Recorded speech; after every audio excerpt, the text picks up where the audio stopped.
Olá pessoal, sejam todos bem-vindos ao nosso canal TV Araxá Educa. Eu sou o professor Júlio César e nós vamos para mais uma aula de matemática. Falando hoje sobre razão e proporção. Especificamente, hoje nós vamos falar um pouquinho sobre proporção. O que vem a ser uma proporção? A gente vai recordar um pouquinho o que é a razão, né? E a razão que eu falo aqui é uma razão matemática. Tudo bem? Não é uma razão que eu costumo dizer que é uma razão humana, de ter ciência. No caso, uma razão matemática, a gente vai retomar e lembrar que a razão é o quê? É uma divisão.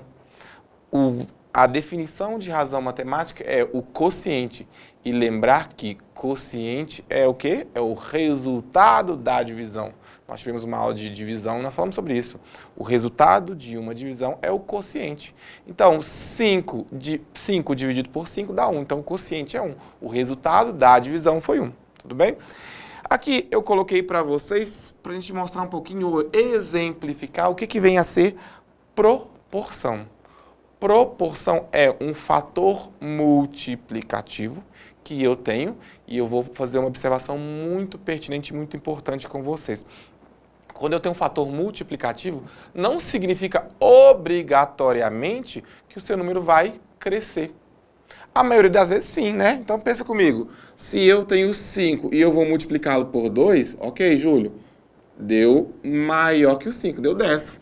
Se eu tenho o 2 era o meu fator multiplicativo. Se eu tenho, por exemplo, o 8 e multiplico pelo fator multiplicativo 3, 8 vezes 3 deu 24. Isso significa que o meu número resultante, o quociente aqui desse resultado, seja da multiplicação ou na divisão, quando for assim feita, o resultado então foi maior do que o número inicial. Porém, muitas das vezes eu posso multiplicar por uma fração. Ou melhor dizendo, eu posso multiplicar por um número menor que 1. E toda vez que eu pego um número, multiplico por um número menor que 1, o resultado tem que ser um número menor que o número original, sendo esse número inteiro, tá? Então, por exemplo, se eu peguei 3 e multipliquei por 1 sobre 2, 1 sobre 2 é a mesma coisa que 0,5. O que vai dar? Vai dar 3 sobre 2. 3 sobre 2 é 1,5. 1,5. Então, muitas das vezes a multiplicação me remete a algo que é crescente, que vai aumentando. Mas vai acontecer casos que eu vou ter que decrescer. O resultado será vai ser decrescente. 3 vezes meio deu 3 sobre 2, que é igual a 1,5. Tudo bem? Mas voltando então para o nosso conceito de proporção. O que é proporção? É eu crescer em uma certa medida ou eu decrescer. Tudo bem? E se eu falo em crescer, observa esse triângulo aqui. Esse triângulo é um triângulo retângulo de lado 3, 4, 5. O que eu fiz? Eu peguei ele e multipliquei por 2. Então, quando eu peguei esse triângulo e multipliquei por 2, o lado que media-se 3 passou a ser 6. O lado que media-se 4 passou a ser 8. O lado que media-se 5 passou a ser 10. Qual que foi o fator multiplicativo que eu tive aqui? Perceba então que o fator multiplicativo, eu vou pegar o maior pelo menor, tá? Então, do 6, era 3, virou 6. Então, eu vou colocar aqui, ó, 6 sobre 3. O próximo foi 8 para 4, né? 8 para 4. Por fim, o próximo foi 10 para 5.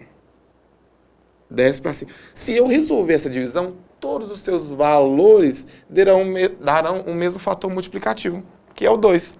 6 dividido por 3 deu 2, 8 por 4 deu 2, 10 por 5 deu 2. Então, isso é a proporção. A proporção que um triângulo está para o outro é o seu dobro. Do menor para o maior é o dobro, ou do maior para o menor é a metade. Tudo bem? Então, isso que vem a ser a nossa proporção. A gente já falou um pouquinho de razão, mas a proporção é eu pegar e dividir em partes. Olha aqui, esse triângulo aqui não era a metade desse outro. Então, a proporção vem justamente nesse sentido de ser uma constante, que a gente vai chamar de constante de proporcionalidade, para que eu aumente ou diminua um determinado valor matemático que me foi passado ou me foi dado aí, tá ok? Então, o que é a proporção? Ela é eu quero marcar porque eu gosto muito de alguns conceitos matemáticos e o conceito de proporção é um deles. Ela é uma igualdade, eu tenho que ter uma igualdade, tá? Entre duas, pelo menos duas. Porque quando eu tenho uma igualdade, eu estou tendo uma comparação. E eu não tenho como comparar uma coisa a nada. Eu preciso comparar uma coisa a outra coisa, tudo bem? Então eu preciso comparar entre duas, é uma igualdade entre duas ou mais razões. Então, eu pego a minha razão, certo? E vejo a primeira razão, comparo com a segunda. Júlio tem 3. Compara a primeira, a segunda e a terceira. Júlio tem 7 razões. Tudo bem, você pode comparar. Desde que tenha mais de um, a gente já consegue fazer essa comparação. Tudo bem?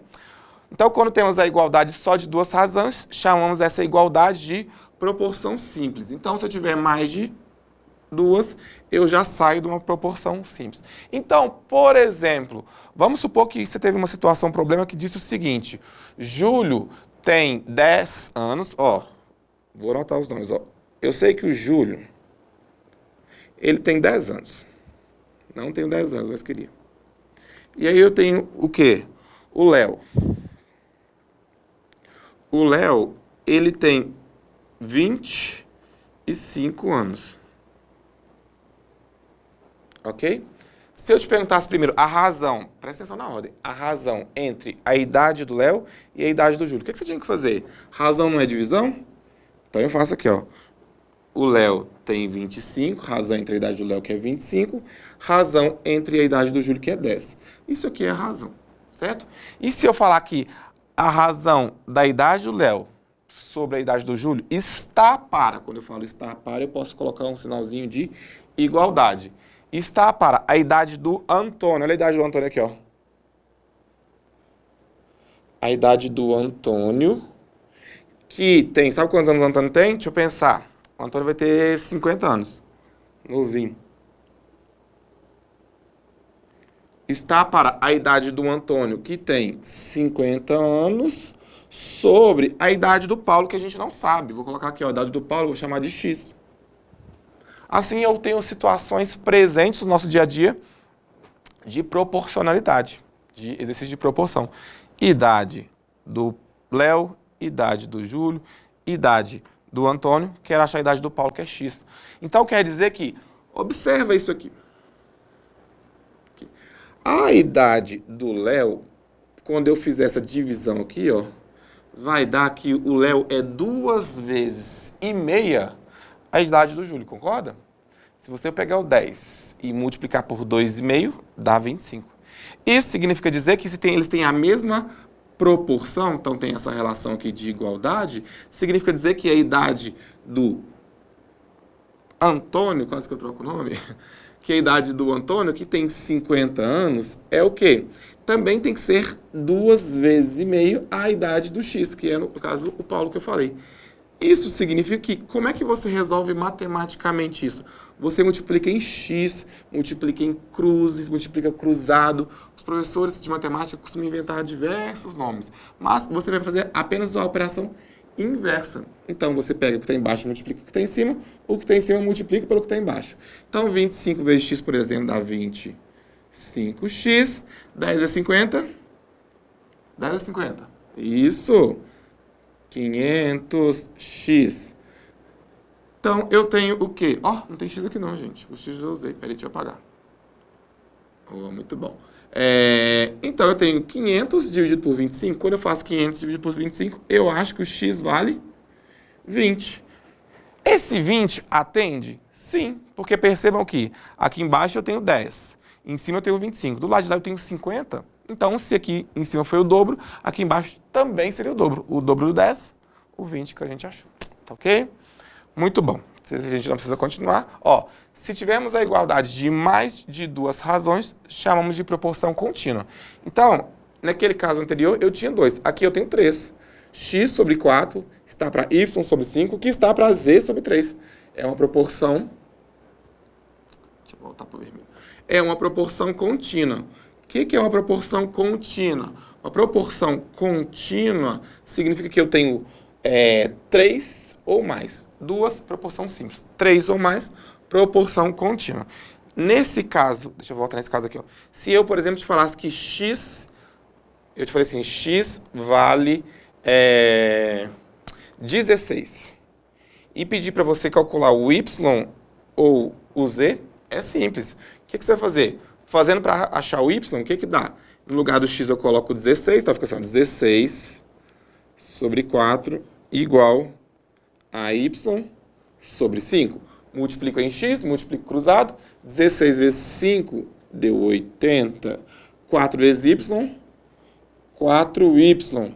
O y está multiplicando 4, passa a dividir, então 80 sobre 4, que deu 20.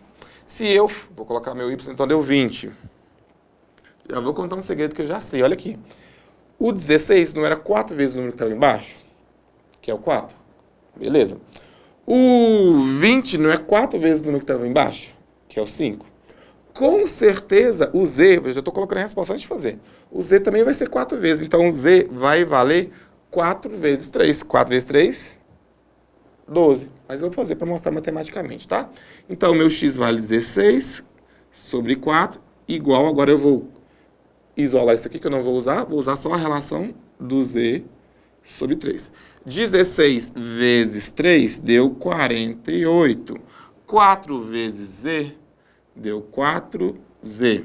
Significa dizer, então, que o seu z é igual a quê? A 48 dividido por 4. 48 dividido por 4 deu 12. Falei que era 12. Então, a proporção foi a mesma, tudo bem? 4 números não nulos A, B, C e D formam nessa ordem uma proporção. Muitas vezes os exercícios costumam falar isso, certo? Por quê? Falando da propriedade fundamental da proporção. Ela diz que o produto dos extremos é igual ao produto dos meios. O que é o extremos? O que é o meio? Quer dizer que aqui eu tenho os extremos A e D e aqui eu tenho o meio B e C. Por isso que eu falei, a gente multiplica em cruz, multiplica em x. Então, o A vai multiplicar o D e o B vai multiplicar o C. Isso que é multiplicar em cruz, multiplicar em x. Tá certo?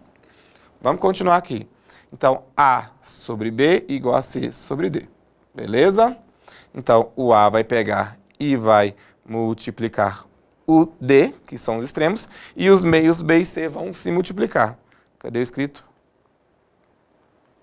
Vai. Isso.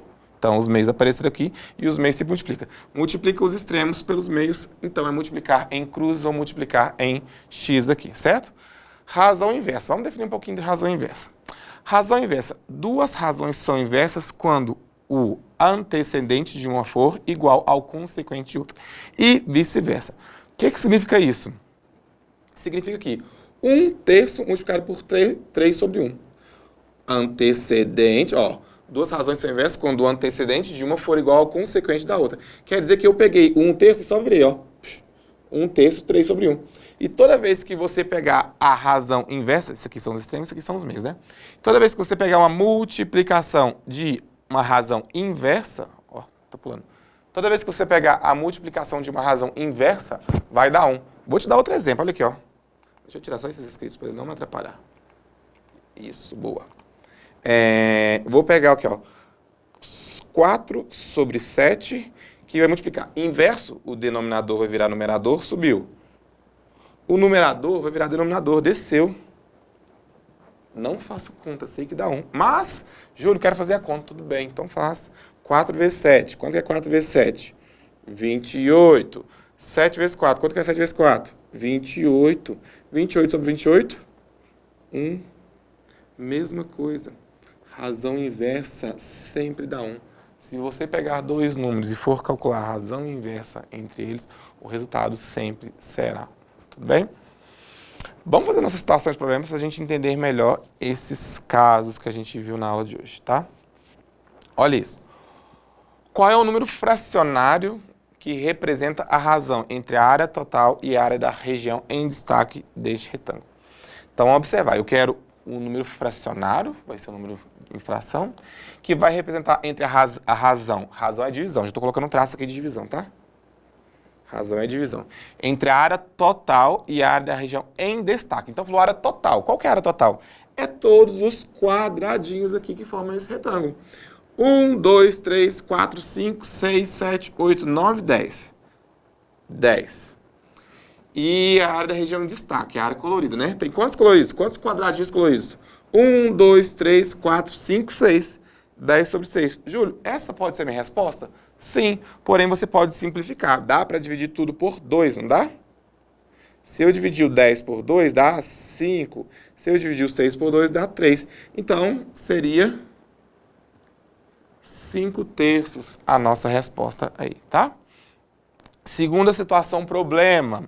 Sabendo que A, B, C e 120 são diretamente proporcionais aos números 180, 120, 200 e 480. Determine os números A, B e C através dessa razão. Ó, A é proporcional, tá nessa ordem, né? São diretamente proporcional ao quê?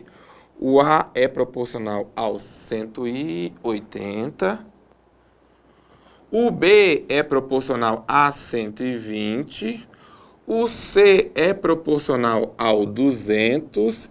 Por fim, um último número que seria um E, que já tem lá, que é 120, é proporcional a 480. Como é que eu resolvo essa situação, Júlio? Você vai comparar. A única fração que você tem completa é essa aqui. Você vai comparar uma a uma. Você pode, vou tentar resolver de outra forma para vocês não ficarem muito presos àquela regrinha dos extremos e meios, tá? Mas você pode pensar o seguinte, o número que está em cima, ele é quantas vezes maior ou menor do que está embaixo? 120, ele é 4 vezes menor que o 480. Então, eu tenho que pensar que todos os números que estão em cima são 4 vezes menor ao número que está embaixo. Então, por exemplo, qual o número que eu tenho que substituindo A, esse número multiplicado por 4, tem que dar 180. Já sei que é 45. Porque 45 vezes 4 deu 180. Mesma coisa do B. Qual o número que eu tenho que multiplicado por 4, porque aqui eu tenho 4, dá 120. Já sei que é 30, porque 30 vezes 4 dá 120. Qual o número que eu tenho que multiplicado por 4 dá 200? Já sei que é 50, porque 50 multiplicado por 4 dá 200. Mesma coisa aqui, o 120, eu tinha que pensar que o 400 dividido por 4 daria 120. Ele já está aqui, certo? Isso é uma outra forma de resolver e entender e compreender melhor esse tipo de exercício, tá? Vou deixar para vocês pensarem em como resolver esse exercício no método usando extremos e meios, tá? Igual a gente já fez alguns na aula. Tudo bem? Pessoal, então na aula de hoje a gente aprendeu o que é proporção, essas constantes de proporcionalidade, razão inversa. Lembrar que a razão inversa é você trocar o numerador, pega uma fração original e o que é numerador você coloca no denominador da fração seguinte, o que é denominador você leva para o numerador e multiplica elas que o resultado vai ser 1. Tudo bem? Queria agradecer a participação de vocês na nossa aula de hoje. Um grande abraço e até a próxima. Valeu!